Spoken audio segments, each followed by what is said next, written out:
याद होगा, लाल किले की प्राचीर से मोदी जी ने स्वच्छता अभियान की ऐलान किया था। कितनी शर्म की बात थी कि एक प्रधानमंत्री को लाल किले की प्राचीर से सफाई स्वच्छता के लिए बोलना पड़ रहा है। लेकिन पिछले 70 सालों में सरकारों ने गरीबों, कृषकों, ग्रामीणों को खुले में शौच जाने के लिए छोड़ दिया था, उनको मजबूर कर दिया था। ये मोदी सरकार है जिसने उनकी सुध ली और 12 करोड़ शौचालय निर्माण करके उनको ससम्मान स्थिति में पहुंचाया। गांव की गरीब महिलाओं को जो उनके दर्द को समझा और 9.6 करोड़ एलपीजी उज्ज्वला योजना में एलपीजी सिलेंडर के कनेक्शन दिए गए। पहले की सरकारें जैसे हमारे बता रहे थे पूर्व वक्ता, 10 से 15% बेनिफिशियरी के हाथ में पहुंचता था। लेकिन ये मोदी जी ने आते ही स्थिति को समझा, उन्होंने सबके जनधन अकाउंट खुलाए। जब जनधन अकाउंट खुले तो विपक्ष ने मजाक उड़ाया कि बैंक अकाउंट से क्या होगा। अरे उस गरीब से जाके पूछो जिसके हाथ में आज पूरी राशि पहुंचती है केंद्र सरकार की, जो वहां से चलती है, वो जनधन अकाउंट में पूरा पैसा आता है और उसी की दुआएं काम आ रही है मित्रों ये मोदी सरकार को। 220 करोड़ वैक्सीन डोज लगाई गई मित्रों, कोई सोच भी नहीं सकता था। आप मोदी सरकार का कमिटमेंट देखो, मोदी जी खुद कोविड काल में वैक्सीन की फैक्ट्रियों में मुआयना करने गए और भारत सरकार ने विश्व में सबसे पहले मेड इन इंडिया वैक्सीन बना के दिखाया, जिसका भी विपक्ष ने मजाक उड़ाया। अरे ये तो बीजेपी का वैक्सीन है, मोदी का वैक्सीन है, हम नहीं लगवाएंगे। और आज उसी वैक्सीन की बदौलत भारत सुरक्षित है और आप पूरे विश्व में, चाइना में देख रहे होंगे हालत क्या है। तो 80 करोड़ लोगों को उस पीरियड में फ्री राशन शुरू किया जो आज तक चालू है, जैसा कि नेताजी खंडेलवाल ने बताया। मित्रों, अब मैं 2014 से शुरू करूंगा। 2014 में के बाद से आर्थिक जगत में मोदी जी ने एक के बाद एक ऐसे फैसले लिए कि पूरी दुनिया हतप्रभ रह गई कि भारत में ऐसे कैसे हो सकता है, भारत ऐसे कैसे कर सकता है। लेकिन वो उनका कमिटमेंट था, उन्होंने करके दिखाया। 8 नवंबर 2016 आप याद करें, सबसे पहला कमिटमेंट डिमोनिटाइजेशन, नोटबंदी। मित्रों, जब 2014 में मोदी जी ने काम संभाला तो पैरेलल इकोनॉमी चल रही थी देश में। पाकिस्तान से जो नकली नोट छप के आते थे वो फ्लो में थे और नंबर 2 की करेंसी फ्लो में थी। इतनी बुरी दशा में उस बीमारी का ऑपरेशन करना जरूरी था। उसके लिए भी मित्रों मजाक उड़ाया गया कि बाद में ब्लैक मनी नहीं बनेगी क्या। जो पूछते हैं आपसे आज भी, उनको ये बताओ कि शरीर में जब फोड़ा होता है तो ऑपरेशन करना पड़ता है, आगे होगा नहीं होगा ये तो भगवान का। लेकिन जिस समय बीमारी है उस समय ऑपरेशन जरूरी था। उन्होंने डिमोनिटाइजेशन का ऐसा ऐतिहासिक निर्णय लेने का, कठोर निर्णय लेने की शक्ति दिखाई।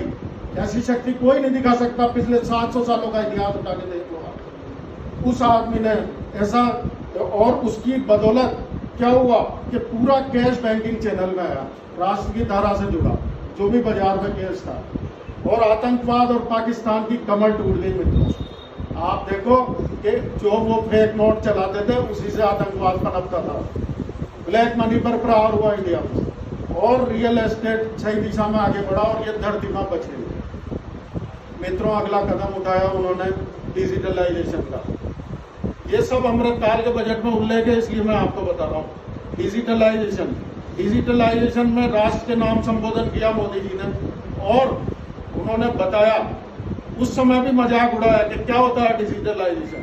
2014 में मोबाइल के 34 करोड़ यूजर्स थे इंडिया में। आज 2022 में डेटा है उसका बजट में 80 करोड़ यूजर्स हैं मोबाइल के भारत में। और यूपीआई से ट्रांजैक्शन होता है, वो ये पे फोन, गूगल पे, रुपे, भीम पे, जो भी है उनसे। आज आपकी काम वाली बाई जी हो, दूध वाले भैया जी हो, मिस्त्री जी हो, या लोअर लेवल से लेकर अपर लेवल तक हर जगह यूपीआई ट्रांजैक्शन होता है। तो यूपीआई ट्रांजैक्शन का मतलब ये होता है कि वो बैंक से ट्रांजैक्शन हुआ है, वो राष्ट्र की मुख्य धारा से जुड़ा हुआ ट्रांजैक्शन है, नंबर 1 का ट्रांजैक्शन है। तो उस सोच के साथ उन्होंने ये डिजिटलाइजेशन को बढ़ावा दिया। और एक आपको मैं डेटा बताना चाहूँगा यूपीआई का, कि भारत में विश्व से सबसे ज्यादा यूपीआई हुए हैं 2022 में। 126 लाख करोड़ रुपए यूपीआई ट्रांजैक्शन, और उसका क्वांटिटी में अगर हम बात करें तो 7400 करोड़ ट्रांजैक्शन हिट हुए हैं यूपीआई, विश्व में सबसे ज्यादा। तो ये चीज दर्शाती है उनका कमिटमेंट कि डिजिटलाइजेशन से नंबर 1 की इकोनॉमी को बढ़ावा मिले। अगला कदम आता है जीएसटी। मित्रों, भारत एक विविधतापूर्ण देश है। यहाँ पे अलग अलग राज्य सरकारें, अलग अलग विचार, अलग अलग मंच, उन सबको एक मंच पर लाना और इस बात के लिए एग्री करना और जीएसटी लागू करना, it was really a difficult task, बहुत डिफिकल्ट कार्य था और पिछली सरकारें कर भी नहीं पाई चाहते हुए भी। ये मोदी जी का कमिटमेंट था कि 1 जुलाई 2017 को संसद में घंटा बजाकर ऐलान कर दिया, ऐसे यशस्वी प्रधानमंत्री। और उसी जीएसटी के बदौलत आज हमारा मासिक जीएसटी कलेक्शन 1,60,000 करोड़ को टच कर रहा है, जिसमें स्टेट का भी शेयर होता है और सेंटर का भी शेयर होता है। तो जो ये स्टेट गवर्नमेंट्स जो घोषणाएं करती है, ये फ्री वो फ्री, और जो पैसा लुटाती है गलत, वो सब इसी के बदौलत है जो उनको जीएसटी का शेयर मिलता है, तभी वो कर पा रहे हैं उसको। मित्रों, यह आज़ादी का बजट है, अमृतकाल का। अमृतकाल के बजट में 7 प्राथमिकताएं तय की है। सप्तऋषि की तरह ये मार्गदर्शन करेगी। इसमें सबसे पहला infrastructure, youth, finance, green energy, potentiality, last man and inclusive development. सबसे पहला है इसमें इंफ्रास्ट्रक्चर।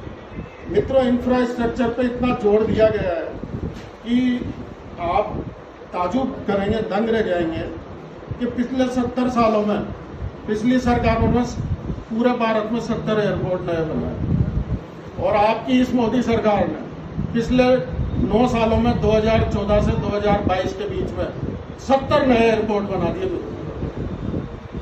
इससे ज़्यादा क्या कमिटमेंट थी? जो काम 70 सालों में हुआ वो 70 नए एयरपोर्ट मोदी जी ने 7 साल में 9 साल में बना दिए और 50 अतिरिक्त एयरपोर्ट की घोषणा कर दी। तो यहाँ मैं चाहूँगा कि कोटा में एयरपोर्ट का विचाराधीन मामला, उसको उठाया जाए तो हो जाएगा काम।